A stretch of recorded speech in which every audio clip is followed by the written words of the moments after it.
You've obviously started the new year off with the soundtrack for Pieces of a Woman. What else have you got planned for the rest of the year? There's another film that I did last year called Funny Boy by Deepa Mehta. It's a wonderful Indian-Canadian director. Right. So that also came out in December. In the second week of April, the Philharmonique de Radio France in Paris is doing 3 days of concerts as a retrospective, 3 separate concerts. Right. And then I wrote a guitar concerto for the Montenegrin soloist virtuoso Milos. Okay. So that will be on his album. That's also on Decca. That should be out in April, I think. It's a guitar concerto called The Forest. Right. Okay. So those are a few things I've been working on. Okay. I spoke to somebody last year who does a lot of soundtracks for Netflix movies and things like that. Now, he said throughout the lockdown he'd been busier than ever. Was that the case for you?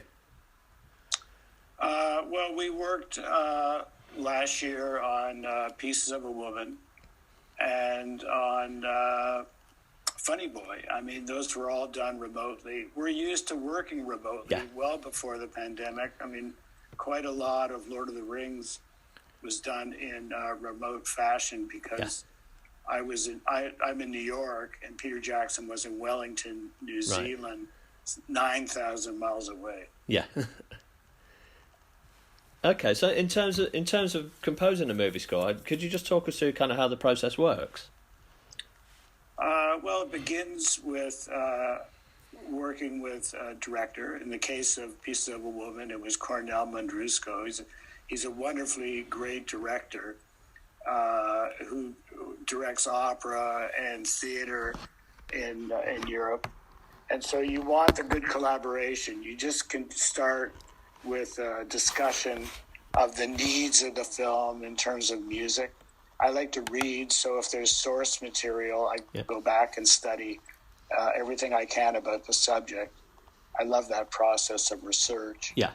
And then we spot the film. We talk about where music needs to be used and what's required, what's the point of view. And I know in Pieces of a Woman, it was very elegant. Cornell's spotting, I think, was really wonderful. It's really done well. And he really understood how to use music in the film, and he has a good ear. Okay. Have you ever turned down work because it didn't feel right? Have you ever turned down a movie because it didn't kind of feel right? Yes. I mean, you want to have, you need to have good collaboration. You really need to have good trust and understanding of how to use music. And sometimes it requires a bit of experience, working with different directors. So it's important to have that level of trust. Okay. I mean, going back to this kind of early part of your career, what prompted the kind of move into doing this? I mean, was there a particular movie soundtrack that you heard that you thought, wow, that I want to do that? Yeah, it was really about music. I've been composing. I learned how to write counterpoint and harmony when I was quite young. I was studying the clarinet. So at the age of 10, I was starting to write with a pencil, and I wanted ways to have my music being performed, either and I was interested in the technology of the recording studio and electronics. Yeah. And so I thought film was a good way to express ideas musically, because there's a vast language that could be used. You could work with great soloists like Ornette Coleman or Annie Lennox or Renee Fleming. It was a way to really just be involved in music. And then over the period of working with, wonderful directors like Scorsese and Cronenberg, I really developed a love for filmmaking itself. Yeah. I mean, how's from when you started, what do you think have been the main changes in producing a soundtrack? Like you said, obviously working remotely. Have there been any other big changes that have kind of impacted your work? Yeah, the biggest change was just moving from analog to digital. Yeah. That was a seismic change in the way films were made. The use of systems like Avid. I mean, even though some of the technology presents ways to do things wonderfully, we lose some of the physical feeling that we used to have when we worked in analog. And sometimes I still use analog technology, Okay. To produce my scores. Okay, I mean, another thing you've touched on is collaborations and trust. I mean, you've obviously worked a lot with David Cronenberg. You've worked on, I believe, 15 movies in total. What do you put the kind of success of that partnership down to? Correct. It is 15 films. It's over a period of about 30 years. Yeah. And I think we had a like-minded view of how to use music in films. David is very creative. Yeah. He's very open to ideas. He's experimental.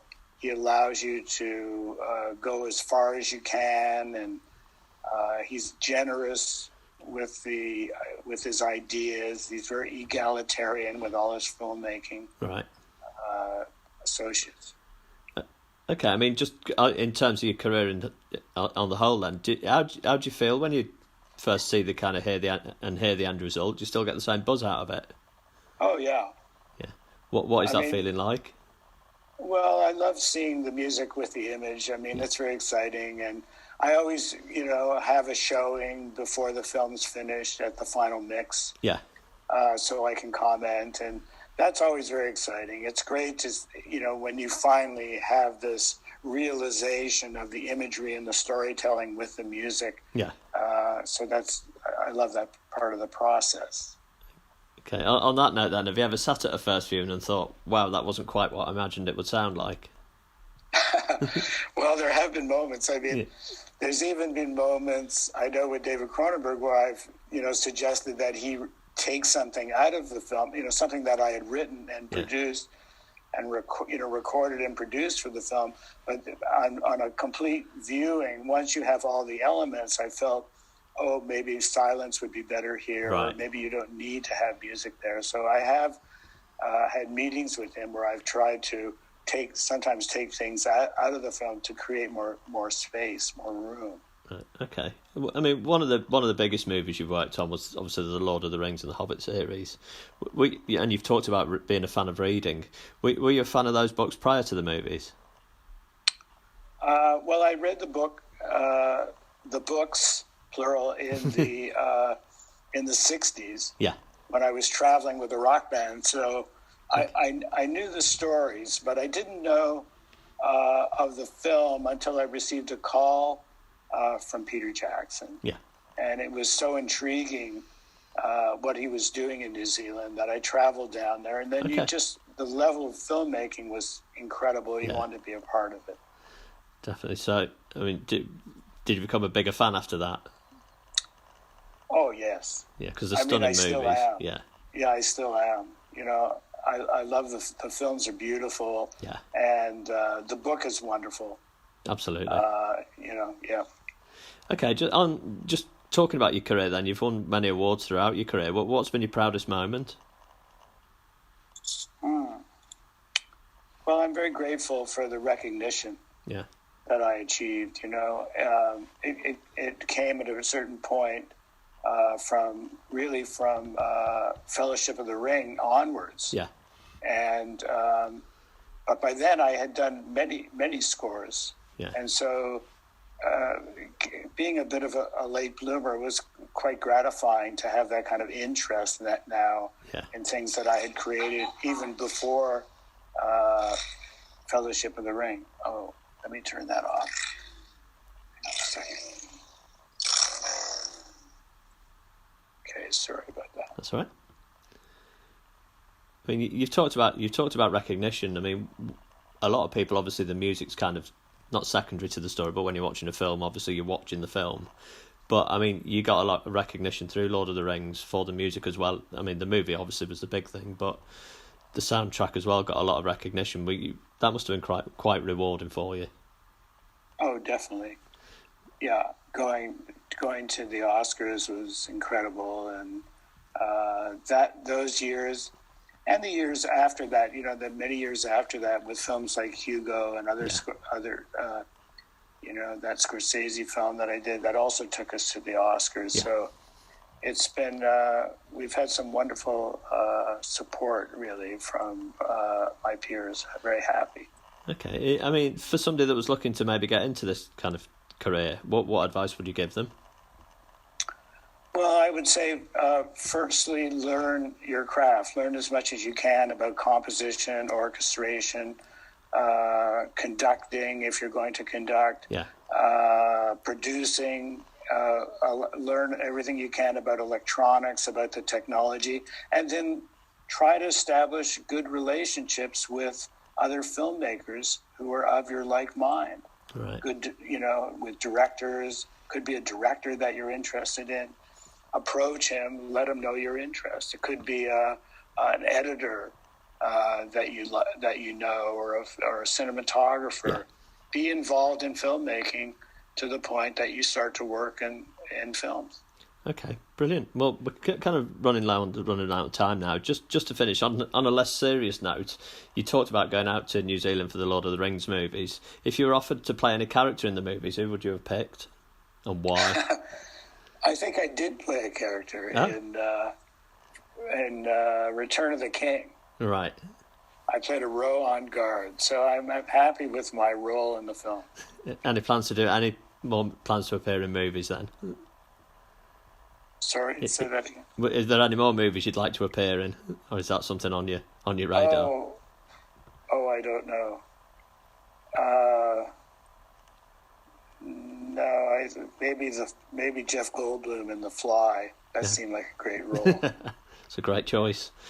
Okay, well, just to finish then, first of all, thanks for your time and good luck with the year ahead. Great. It looks like it's going to be another roller coaster year. On a personal and a career level, what are your hopes for the next 12 months? What do I hope is the what? Sorry? What are your hopes for the next 12 months on a personal level?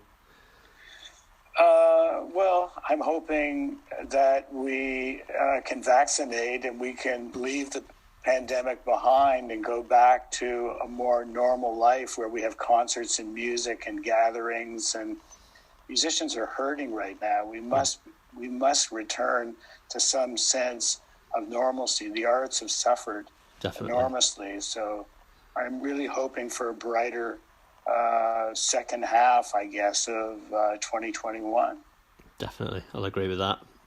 Okay, brilliant. Well, thank you for your time. I think we've timed that perfectly. Good.